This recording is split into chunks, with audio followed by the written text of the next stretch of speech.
नमस्कार, अपना बिहार में आपका बहुत बहुत स्वागत। आपके साथ मैं हूं संतोष गंगवार। बुलेटिन की शुरुआत करेंगे समस्तीपुर से आ रही बड़ी खबर के साथ। समस्तीपुर पुलिस ने 2 बच्चों की मां के साथ शादी का झांसा देकर यौन शोषण करने के मामले में बड़ी कार्रवाई की। पुलिस ने दलसिंह सराय उपकार के सहायक जेल अधीक्षक आदित्य कुमार को गिरफ्तार किया।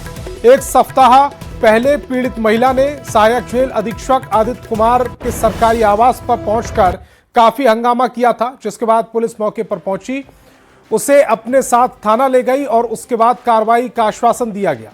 इस मामले में महिला के द्वारा दलसिंह सराय थाना के आरोपी सहायक जेल अधीक्षक आदित्य कुमार के ऊपर प्राथमिक दर्ज कराई गई थी। साथ ही 2 दिन पहले समस्तीपुर पुलिस अधीक्षक कार्यालय में भी महिला ने हाथ की नस काटकर आत्महत्या करने की कोशिश की थी। अब इस पूरे मामले में दलसिंह सराय पुलिस ने कार्रवाई करते हुए सहायक जेल अधीक्षक गिरफ्तार कर लिया है। मामले पर ज्यादा जानकारी दे रहे न्यूज 18 संवाददाता मुकेश कुमार। महिला के साथ शादी का झांसा देकर यौन उत्पीड़न करने के मामले में समस्तीपुर पुलिस के द्वारा एक बड़ी कार्रवाई की गई है। समस्तीपुर जिले के दलसिंह सराय थाना ने दलसिंह सराय उपकारा के सहायक जेल अधीक्षक आदित्य कुमार को गिरफ्तार कर लिया है और मिली जानकारी के मुताबिक उन्हें जेल भेज दिया गया है। बताते चले कि 2 दिन पूर्व पुलिस अधीक्षक कार्यालय में पीड़ित महिला के द्वारा हाथ के नस काट कर आत्महत्या करने का प्रयास किया गया था। उससे पूर्व जेल अधीक्षक के सरकारी आवास पर भी महिला अपने बच्चों के साथ पहुंचकर काफी हंगामा की थी, जिसके बाद दलसिंह सराय थाना में मामला दर्ज किया गया था। Mukesh Kumar, news 18 network, Samastipur. बिहार में आज भी शहर शहर अतिक्रमण हटाओ अभियान चलाया गया। अतिक्रमण पर बुलडोजर ने करारा प्रहार किया। प्रशासन का पीला पंजा जमकर गरजा। आप 4 तस्वीरें देख रहे हैं। सीवान के स्टेशन में बुलडोजर चला है। पटना सिटी के अंगम कुआ थाना क्षेत्र में अतिक्रमण हटाया गया। समस्तीपुर के मगरदही और जितवारपुर बाईपास रोड पर भी अतिक्रमण पर वार हुआ है। सीवान में भी स्टेशन रोड में सड़क किनारे लगी दुकानों को तोड़ा गया। सीतामढ़ी में भी बुलडोजर का एक्शन देखने को मिला। प्रशासन ने अवैध निर्माण को ध्वस्त कर दिया। 5000 रुपए के फाइन किए गए हैं और जो लोग के भी ट्रांसफार्मर। और अब एक खबर समाज में तेजी से बढ़ रही संवेदनहीनता की। पटना जंक्शन के बाहर एक भाई बहन 25 मिनट तक तड़पते रहे, लेकिन उनकी मदद के लिए कोई आगे नहीं आया। बाद में जीआरपी और आरपीएफ के जवानों ने पीएमसीएच में उन्हें भर्ती कराया। इलाज के दौरान दोनों की मौत हो गई। अभी जो तस्वीर आप देखने जा रहे हैं वो आपको हिला कर रख देगी, अंदर से झकझोर देगी। तस्वीर पटना जंक्शन के बाहर की है। गोपालगंज के रहने वाले 2 भाई बहन पटना जंक्शन पहुंचते हैं। भाई का नाम दिनेश राय तो बहन का नाम रंजना कुमारी है। दोनों अब इस दुनिया में नहीं रहे, लेकिन मौत से पहले का जो सीसीटीवी फुटेज आया है वो आपको हिला कर रख देगा। खुद देखिए।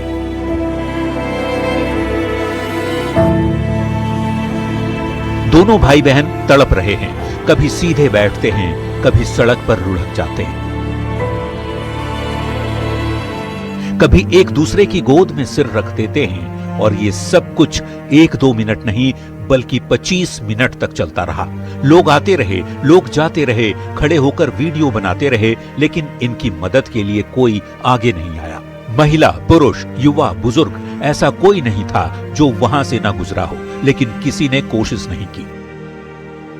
करीब 25 मिनट बाद स्टेशन पर मौजूद आरपीएफ और जीआरपी के जवानों ने दोनों को इलाज के लिए पीएमसीएच पहुंचाया। डॉक्टरों ने इलाज भी शुरू कर दी, लेकिन सोमवार दोपहर दोनों की मौत हो गई। काश कि लोगों ने जिंदगी से ज्यादा मोबाइल और वीडियो को नहीं समझा होता तो इन दोनों की जान बचाई जा सकती थी। दोनों ने खुद जहर खा लिया या फिर जहर खुराने के शिकार हुए, ये तो जांच के बाद पता चलेगा। लेकिन उसके पहले पटना जंक्शन के बाहर से जो तस्वीरें सामने आई वो समाज को शर्मसार करने वाली है। न्यूज 18 के लिए पटना से रजनीश कुमार के साथ ब्यूरो रिपोर्ट। नवादा के अकबरपुर प्राथमिक स्वास्थ्य केंद्र में स्वास्थ्य व्यवस्था को शर्मसार करने वाली तस्वीर आई, जहां अस्पताल में एम्बुलेंस की सुविधा नहीं मिलने के कारण परिजनों को शव को स्ट्रेचर पर ले जाना पड़ा। दरअसल अकबरपुर निवासी रामचंद्र सहनी की 75वीं 75 वर्षीय पत्नी की मौत हो गई, जिनका शव ले जाने के लिए एम्बुलेंस की सुविधा नहीं मिली और रात होने के कारण निजी वाहन भी नहीं मिला। अस्पताल प्रबंधन से काफी मिन्नतों के बाद उन्हें सिर्फ स्ट्रेचर से ले जाने की अनुमति मिली। मजबूरन परिजन स्ट्रेचर पर शव को घसीटते हुए घर तक ले गए। जो वहीं मामले पर सिविल सर्जन का कहना है कि सदर अस्पताल में शव वाहन उपलब्ध है, अगर सूचना मिलती तो शव वाहन उपलब्ध करा दिया जाता। तो हम लोग को एम्बुलेंस नहीं मिला, बोला मृत्यु का एम्बुलेंस नहीं लिया जाता, जबकि हम लोग बोले थे कि हम लोग बाजार का आदमी है, फिर भी एम्बुलेंस हमको नहीं मिला। तो हम बोले कि अब आप इतना रात को गाड़ी नहीं मिलेगा तो हम लोग मृत्यु को हम कैसे ले जाएं इसको, इतना अभी रात 10 बज रहा है, कहाँ से गाड़ी लावे। तो मैं बोला गया कि आप लोग जैसे भी ले जाइए, मगर हम कोई अलाउ नहीं है कुछ। तो स्ट्रेचर हम लोग बहुत ये आपके यहाँ एक्चुअली एम्बुलेंस जो प्रखंड के अंतर्गत है वो मरीज को ले आने के लिए है, उसको बॉडी को ले जाने के लिए आदेश नहीं है। उसके लिए जिले में 2 हमारे पास मरसुरम जो 100 ले जाता 100 वाहन है। अगर हमको पता चलता तो हम लोग 100 वाहन को भेज देते, लेकिन ऐसा नहीं हुआ। लेकिन ऐसा बात है कि जहाँ तक सच्चाई सुनने में आया है, ये पता लगा है हम लोग, तो पता चला है कि वहाँ पर बगल के ही हॉस्पिटल के बगल के ही बॉडी था और परिजन जो थे वो अपने मन से वो अपना स्टेशन पर लेके नजदीक में हम लेके चले जाते हैं, हम इतना इंतजार नहीं करेंगे, यही तो। और आरा से बड़ी खबर मिल रही है। सड़क हादसे में बुजुर्ग की मौत हो गई। आक्रोशित लोगों ने सड़क जाम किया, लोगों ने आगजनी कर हंगामा भी किया। पुलिस पर डेड बॉडी लेकर भागने का आरोप है। उदवंत नगर थाना क्षेत्र के सुडनी मोड़ गांव की ये पूरी घटना, मौके पर पुलिस की टीम पहुंच चुकी है। आरा से बड़ी खबर, सड़क हादसे में बुजुर्ग की मौत हुई है। आक्रोशित लोगों ने सड़क जाम की, लोगों ने आगजनी कर हंगामा भी किया है। पुलिस पर डेड बॉडी लेकर भागने का आरोप है। उदवंत नगर थाना क्षेत्र के सुडनी मोड़ के पास की घटना, मौके पर पुलिस बल की तैनाती। खबर दरभंगा से, जहां फेकला थाना क्षेत्र में एक प्राइवेट कोचिंग संचालक पर अपनी ही नाबालिग छात्रा के साथ दुष्कर्म का आरोप है। पीड़िता के बयान पर थाने में मामला दर्ज कर लिया गया, लेकिन आरोपी अब तक पुलिस की पकड़ से बाहर है। मामला दर्ज होने के बाद आरोपी लगातार समझौता करने का दबाव बना रहा। इस वजह से डरे सहमे परिजनों ने पुलिस प्रशासन से सुरक्षा की मांग की। दरभंगा एसएसपी ने कहा कि आरोपी की जल्द से जल्द गिरफ्तारी हो जाएगी।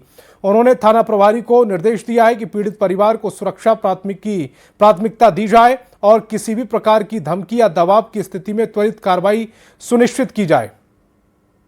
क्षेत्र के पीड़ित परिवार ने कहा कि हमें सुरक्षा चाहिए, क्योंकि लोग हमें दबाव डालते हैं कि कंप्रोमाइज कर लीजिए, जो घटना हुई थी उसमें। तो क्या थानाध्यक्ष को निर्देश दिया गया है, सुरक्षा भी हम हमारा जो थाना को बोला गया है कि सुरक्षा भी उसको देना है, और अगर उस टाइप का समस्या है तो उसका हम लोग थानाध्यक्ष को निर्देश देंगे, उसको करेंगे।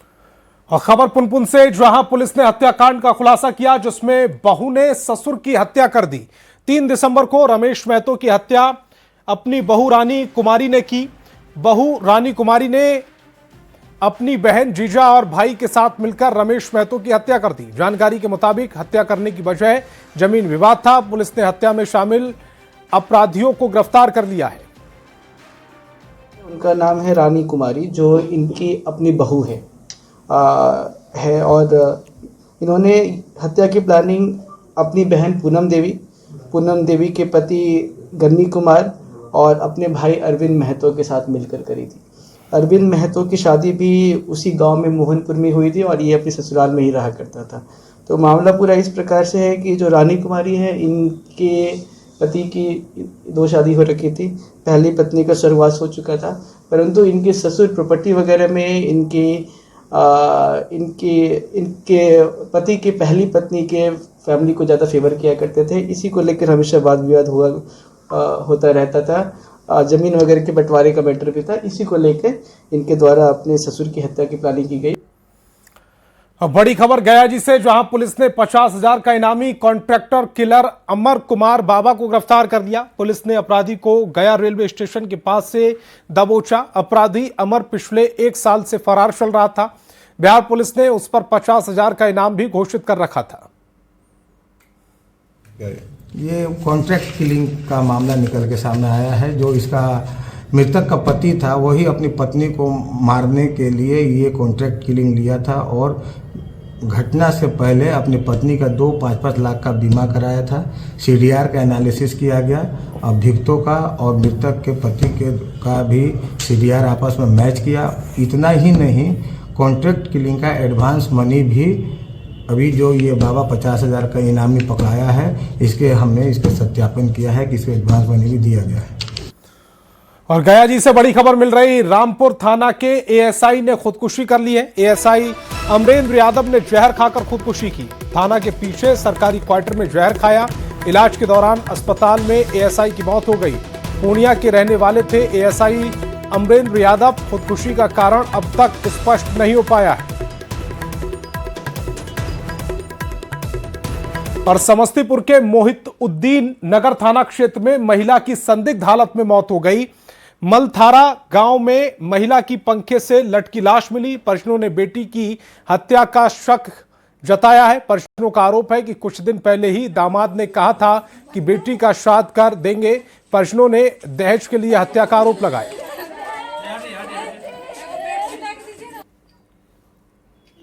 इसको मतलब दहेज के चक्कर में दहेज मिल गया था और बाइक के चक्कर में इसको पैसा नहीं दिया, गाड़ी नहीं दिया गया ना, इसके कारण इसको टॉर्चर किया गया और इसको फांसी लगा दिया। एक महिला फांसी लगा ली है, उस सूचना पर पुलिस आई है और छानबीन किया जा रहा है। जो भी बात सामने आएगी उसके अनुसार हम लोग कार्रवाई करेंगे।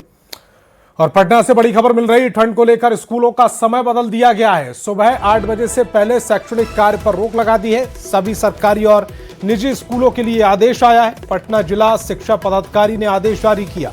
तो ठंड को लेकर बिहार में स्कूलों का समय बदला गया है। पटना से बड़ी खबर आप तक पहुंचा। सुबह 8 बजे से पहले शैक्षणिक कार्य पर रोक है। सभी सरकारी और निजी स्कूलों के लिए यह आदेश जारी किया गया है। पटना जिला शिक्षा पदाधिकारी ने आदेश जारी किया। और गया जी में केंद्रीय मंत्री जीतन राम मांझी ने एक बार फिर शराबबंदी कानून को लेकर सवाल उठाए। उन्होंने कहा कि मेरे कहने पर मुख्यमंत्री नीतीश कुमार ने तीसरी बार शराबबंदी को लेकर समीक्षा कराई थी। शराबबंदी अच्छी चीज है, लेकिन शराब तस्करी करने वाले पकड़े नहीं जा रहे हैं, बल्कि गरीबों को ही पकड़ा जा रहा है, जो मजदूरी करते हैं, जो 50 ग्राम 100 ग्राम पी लेते हैं। मांझी ने कहा कि 6 लाख में से 4 लाख ऐसे मुकदमे हैं। शराबबंदी को विफल करने में अधिकारियों की मिलीभगत है। उन्होंने ये भी कहा कि कोई भी पत्नी के लिए दवा के रूप में शराब ले जा रहा है तो उन्हें नहीं पकड़ना चाहिए। 6 लाख मुकदमा हुआ है, उसमें करीब करीब 4 लाख मुकदमा इसी प्रकार का है, जो हैबिचुअल नहीं है। हजार लीटर 2,000 लीटर शराब बनवाते हैं, बेचते हैं। और वे लोग तो इतना बड़ा तस्कर हो गए हैं कि बड़ा बड़ा चुनाव भी लड़ रहे हैं। हम लोग चुनाव को जीते भी हैं, लेकिन उन पर कोई कार्रवाई नहीं हो पा रही है। इसमें मिलीभगत है हमारे पदाधिकारियों का, चाहे पुलिस पदाधिकारी हो, चाहे एक्साइज में लगे हुए पदाधिकारी हो। हम अपने खुद कहते हैं कि हमारे माताजी पिताजी शराब बनाते थे, बेचते थे। जब हम 8 वर्ष के हुए और पढ़ाई लिखाई की ओर हमारा ध्यान गया तो हम उनको मना किया तो वो मान गए। तो शराब बनाने की जो प्रक्रिया है वो 8 दिन लगता है और अनेक प्रकार का उसमें ऐसे तत्व दिए जाते हैं जिससे कि फायदा ही होगा। जैसे मोथा की जड़ी है, झार की जड़ी है, दाक है, ये सब है। लेकिन आज जो बनाया जाता है चोरी छिपे से बनाते हैं बंदी के कारण, वो 2 घंटा में बना लेते हैं। उसमें नौसादर है तो यूरिया है तो गाय पहनाने वाली दवा डाल देते हैं और वो प्योर इंजूरियस होता है। और इस चीज़ को गरीबे लोग ये करता है, सेवन करता है। अब यही कारण है कि हमारे गरीब लोग का हेल्थ चौपट हो रहा है, इसकी लॉन्गेविटी भी समाप्त हो रही है। और जो बड़े लोग हैं, डॉक्टर हैं, इंजीनियर है, MLA हैं, मंत्री हैं, SP हैं, कलेक्टर हैं, जज हैं, ये लोग 50,000 का, 30,000 का, लाख रुपया का बोतल लेते हैं। 10 बजे के बाद ये लोग पीते हैं। पूर्वी चंपारण में बीजेपी कार्यालय में एक क्षेत्रीय बैठक की गई। पार्टी के प्रदेश अध्यक्ष दिलीप जायसवाल ने एनडीए की प्रचंड जीत को लेकर सभी कार्यकर्ताओं को धन्यवाद दिया। दिलीप जायसवाल ने चुनावी नतीजों पर तेजस्वी के बयान पर निशाना साधा। दिलीप जायसवाल ने कहा कि लोकतंत्र में तेजस्वी बड़े हैं या बिहार की जनता और मतदाता। आप लोगों ने प्रचंड जीत हासिल किया, लेकिन तेजस्वी कह रहे हैं कि ईवीएम में कहीं ना कहीं गड़बड़ी। देखिए है क्या कि लोकतंत्र में तेजस्वी बड़ा है कि यहाँ की जनता और मतदाता बड़ा है। तो इसलिए जो है जनता और मतदाता जो फैसला लेती है उसमें ये लोग कहाँ हैं, कहीं नहीं होता है। जहानाबाद में बिहार विधानसभा के अध्यक्ष प्रेम कुमार का स्वागत किया गया। प्रेम कुमार ने कहा कि नीतीश कुमार और नरेंद्र मोदी के नेतृत्व में बिहार तरक्की का कीर्तिमान बना रहा है। विधानसभा के अध्यक्ष ने नेता प्रतिपक्ष तेजस्वी यादव के सदन में गैर हाजिर रहने पर भी सवाल उठाए। हर क्षेत्र में जो बदलाव हुआ है, जनता ने हमारे विकास पर मुहर लगाया है। नेता प्रतिपक्ष 5 दिन का सत्र चल रहा था, काफ़ी महत्वपूर्ण सत्र था, उनको रहना चाहिए था। ये काफ़ी दुर्भाग्यपूर्ण लोकतंत्र के लिए जाकर के है कि ऐसे मौके पर नेता प्रतिपक्ष जनता के समस्याओं को छोड़कर जनता के मतलब विषय को रखने की आवश्यकताओं पर थी जाकर के, उसके बजाय आज विदेश के दौरे पर हैं। बिहार की जनता इन बातों और कांग्रेस के वोट चोरी के आरोप और एसआईआर के विरोध पर ग्रामीण विकास मंत्री श्रवण कुमार ने पलटवार किया। लखनऊ में श्रवण कुमार ने कहा कि जब उनकी सरकार बनती है तो वोट चोरी नहीं होती, लेकिन जब बीजेपी और सहयोगी दलों की सरकार बनती है तो वोट चोरी का आरोप लगाया जाता है। श्रवण कुमार ने एसआईआर पर विपक्ष को आंदोलन करने के बजाय उन लोगों की पहचान करने को कहा जिनके नाम काटे जा रहे हैं। झारखंड में सरकार उनकी बनती है तो वोट की चोरी नहीं होती है। कर्नाटका में इनकी सरकार बन जाती है तो वोट की चोरी नहीं होती है। जिन राज्यों में भाजपा और भाजपा के साथ जो जिनका एलायंस है उनकी सरकारें बनती है तो वोट चोरी होती है। ईवीएम से जीन निकलने लगता है। नहीं, ये जो आंदोलन कर रहे हैं ना, उसकी बजाय लोगों का किनका नाम कट रहा है या कट गया है, उनका नाम सामने खड़ा करना चाहिए। और खबर भागलपुर से, जहां सदर अस्पताल में स्वास्थ्य व्यवस्था बदहाल नजर आ रही है। अस्पताल में 1 घंटे से अधिक समय तक बिजली गायब रही, जिससे मरीज, डॉक्टर और नर्सें अंधेरे में परेशान रहे। जांच कार्य ठप हो गए और मोबाइल की रोशनी में रिपोर्ट दी जा रही है। नर्सों ने 40 मिनट से बिजली बाधित होने की बात कही, जबकि प्रभारी चिकित्सा पदाधिकारी ने सिर्फ 10 मिनट की खराबी का दावा किया। स्थिति को लेकर अस्पताल प्रशासन के दावों पर सवाल खड़े हो गए। मैं भागलपुर के सदर अस्पताल में, इस अस्पताल को नया बनाया गया है और मॉडल बनाया गया है। आप देख सकते हैं पूरी तरह से अंधेरा कायम है। यहाँ पिछले 1 घंटे से अधिक समय से जो है लाइट चली गई है, जिसके कारण जो है लोग यहाँ परेशान हैं। कई मरीज जो है यहाँ मोबाइल के जरिए जो है देख के इधर से उधर जा रहे हैं, वहीं लोग जो है काफी परेशान है। कई लोग जो है यहाँ पर इलाज कराने के लिए पहुंचे हुए थे। वहीं आपको दिखाते हैं कि ईसीजी रूम जो है उसका क्या हाल है। यहाँ ईसीजी होता है और ईसीजी भी जो है अभी बंद कर दिया गया है क्योंकि लाइट नहीं है। वहीं यहाँ आप अंदर देख सकते हैं कि मोबाइल के सहारे ही अंधेरे को दूर करने का प्रयास किया जा रहा है। सभी मशीनें बंद है। कब से बंद है मैडम ये? कब से बंद है? 40 मिनट से। 40 मिनट से। क्या हुआ है? लाइट कट गया है। लाइट कट गया है। कितना दिक्कत हो रहा है? बहुत दिक्कत हो रहा है सर, मरीज इसके वजह से घूम रहा है। इस तरह से जो है अंधेरा कायम है, लेकिन अभी तक जो है व्यवस्था जो होनी चाहिए यहाँ पर वो नहीं हुई है। ना तो जनरेटर ही चल पाया है यहाँ पर। अब देखने वाली बात है कि कब तक जो है व्यवस्था दुरुस्त होती है। मोबाइल के सहारे ही जो लोग हैं वो अभी चिट्ठा देख रहे हैं या चिट्ठा कटा रहे हैं। आशीष रंजन, न्यूज 18 भागलपुर। और वैशाली से बड़ी खबर मिल रही, घर में सोई युवती का अपहरण कर लिया गया। हथियार के बल पर अपहरण किया गया। पुलिस से गुहार लगा रही है दादी। सदर थाना क्षेत्र के सेंदुआरी गांव का ये पूरा मामला। आरोप है कि हथियारबंद 10 अपराधियों ने घर में सोई 21 साल की लड़की का अपहरण कर लिया, जिसके बाद इलाके में दहशत का माहौल है। परिवार वालों का रो रो कर बुरा हाल है। लड़की की दादी पुलिस से अपनी पोती की बरामदगी के लिए गुहार लगा रही है। पुलिस का कहना है कि कार्रवाई जारी है, छापेमारी कर तलाश की जा रही है। मुंह बढ़ने है सब, इतना बड़ के पिस्तौल बतैल भैया, ये ड्राइवर मालिक कहाँ है, ये पिकअप के मालिक कहाँ है। हम कहली पिकअप के मालिक सटा पर गया हुआ है, तो बल दारू बेचता है, में दारू है। हम कहली मारबो की दारू बोले छे, दारू हो ऐसी कहला का बस ढूक गेलक सब घर में 8-10 गो। अब अस लड़का हमर सुतल, हम ओकरा से अथी बात करते रहे। ताले लड़का के बस का मुँह बाबू हमार चिल्लाइए, दादी के दादी मैं बाबू पापा करैया। अब बाबू के उठा ले मुँह चोट को।